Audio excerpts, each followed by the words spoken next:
Praise the lord. ఈ దినము కొరకు సిద్ధపరచబడిన దేవుని వాక్యము తెస్సలోనికలకు రాసిన మొదటి పత్రిక 5:9.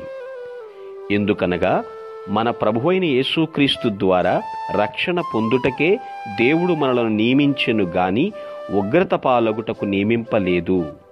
ప్రభునందు ప్రియులారా, నియామకం గురించి మనం చూస్తున్నాం. ఎందుకు దేవుడు మనల్ని నియమించుకున్నాడు అంటే మనల్ని రక్షించుటకే. ఆయన రక్షణకు కర్త, కర్మ, క్రియ. ప్రభువు లేనిదే మనకు రక్షణ లేదు. దేవుడు మనల్ని నశించటానికి సృష్టించలేదు. మనల్ని ఎప్పటికప్పుడు సాకుతున్నాడు. తన కుమారులుగా, కుమార్తెలుగా ఆయన పోషిస్తూ ఉన్నాడు. ఆయన నియమించుకున్నది తన పిల్లలుగా, తన వారసులుగా ఉండటానికి తప్ప నిన్ను చంపేయాలని, నీ మీద కోపం తీర్చుకోవాలని కాదు. ఆ నియామకాన్ని సరిగా అర్థం చేసుకోవాలి.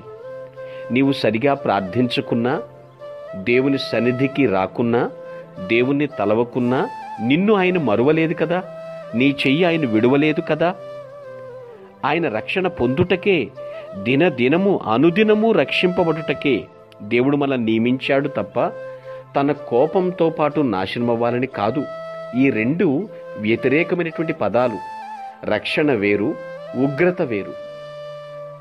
రక్షణకు జీతమున్నది, ఉగ్రతకు జీతమున్నది.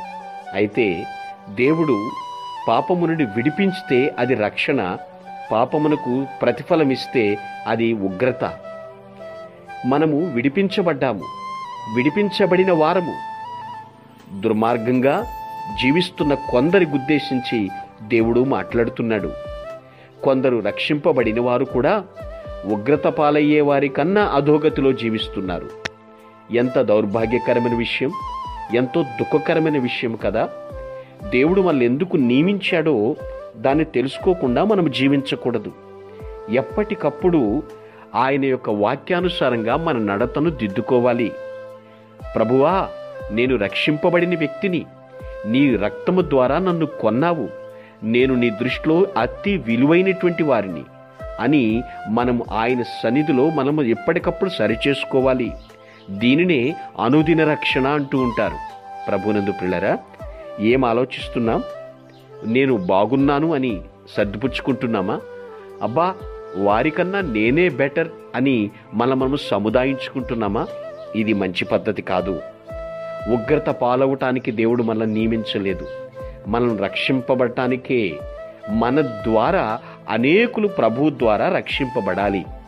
ఈ క్షణమే ప్రభువా, నేను నీ బిడ్డగా జీవిస్తాను అని తీర్మానించుకుందువు గాక. ఆమేన్. మీ కొరకు ప్రార్థించుటకు మేమెల్లప్పుడూ సిద్ధం. Praise the lord. ప్రభు నామమున మీ అందరికీ వందనములు. ఈ మా సందేశముల ద్వారా మీరు ఆశీర్వదింపబడినట్లయితే మీ తోటి వారికి షేర్ చేసి దేవుని రాజ్య సువార్తలో మీరు కూడా పాలుభాగస్తులు కావాలని ఆశిస్తున్నాం. మొదటిసారిగా ఈ ఛానల్ను చూస్తున్నట్లయితే మా ఛానల్ను సబ్స్క్రైబ్ చేయండి. వీడియోలు నోటిఫికేషన్ రూపంలో పొందుటకు బెల్ బటన్ని ప్రెస్ చేయండి. God bless you.